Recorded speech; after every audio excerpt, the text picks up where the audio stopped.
கர்த்தருடைய பரிசுத்த நாமம் மகிமைப்படுவதாக. இந்த அதிகாலையில் நாங்கள் வேதத்தை வாசித்து தியானித்த போது கர்த்தர் எங்களோடு பேசிய வார்த்தை சங்கீதம் 28:7 கர்த்தர் என் பலனும் என் கேடகமா இருக்கிறார். பலவீனமா இருக்கீங்களா? ஒருவேளை நீங்க சரீரத்தில் பலவீனமா இருக்கலாம். ஊழியத்துக்கு போக முடியலையே, வேலைக்கு செல்ல முடியலையே, ஊழியக்காரர்கள் விசுவாசிகள் சோர்ந்து போய் வீட்டிலே படுத்து கொண்டிருக்கலாம். என்ன செய்வது? கவலையோடு இருக்கலாம். கர்த்தர் உங்களை பார்த்து சொல்லுகிறார், என் பலன் உனக்கு பூரணமாய் விளங்கும்.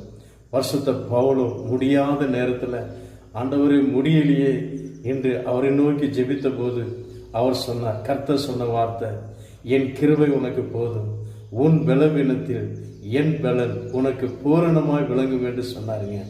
அந்த கிருபையை கர்த்தர் இந்த காலை நேரத்தில் உங்கள் ஒவ்வொருத்தருக்கும் தர அவர் ஆயத்தமாக இருக்கிறார். நீங்கள் விசுவாசத்தோடு சங்கீதக்காரர் சொன்னது போல கர்த்தர் என் பலனா இருக்கிறார். பரிசுத்த பவுல் சொல்றாருல, தேவன் பலப்படுத்தின பிறகு அவருடைய கிருபை அளவெல்லாம் ஊற்றின பிறகு அவர் என்ன சொல்றார்? 4:13 பிலிப்பியர், என்னை பலப்படுத்துகிற கிறிஸ்துவினால் எல்லாவற்றையும் செய்ய எனக்கு பலன் உண்டு என்று சொல்லுகிறார். அதே போல கர்த்தர் நாம் ஒவ்வொருத்தருக்கும் சொல்ல கர்த்தர் கிருபை தருவார். மாம்சமானது பலவீனமான ஒரு சரீரம், முடியாதுதான் கண்டிப்பா.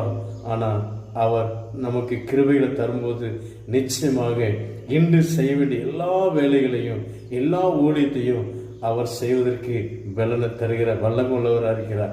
சோர்ந்து போகாதீங்க, எழுந்திரு நில்லுங்க. ஹல்லேலூயா. இரண்டாவது என்ன சொல்றான்னு, கேடகமா இருக்கிறார்.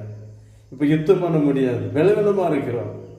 அதற்காகவும் மகனே பயப்படாத, உனக்கு விரோதமாக எத்தனை பேர் எழுப்பினாலும் பரவாயில்ல, எத்தனை சத்துருக்கள் வந்தாலும் பரவாயில்ல, என்ன போராட்டம் வந்தாலும் பரவாயில்ல, நான் உனக்காக கேடகமா இருக்கிறேன். அவரை தாண்டி தான் நம்மகிட்ட வரோங்க. சோர்ந்து போக வேண்டிய அவசியம் இல்லை. எது வந்தாலும் அவரை தாண்டி தான் வரும். நான் உனக்கு கேடகமா இருக்கிறேன். ஹல்லேலூயா. சங்கீதக்காரன் அவரே எடுத்துக்கொள்கிறார், கர்த்தரின் கேடகமா இருக்கிறார். நீங்களும் சொந்தம் எடுத்துக்கொள்ளுங்க, கர்த்தரின் கேடகமா இருக்கிறார். ஆபிரகாமை பார்த்து ஆதியாகமம் 15:1 சொல்லுகிறார், நான் உனக்கு கேடகமும் மகா பெரிய பலனுமா இருக்கிறேன் என்று சொல்லியிருக்கிறார் இல்லையா? அவர் நமக்கு கேடகமா இருப்பாருங்க. ஒரு சத்துரு நம்மளை மேற்கொள்ள முடியவே முடியாது. வியாதியா, பலவீனமா, போராட்டமா, எந்த சத்துருனாலும் சரி ஒருபோதும் மேற்கொள்ள முடியாதுங்க.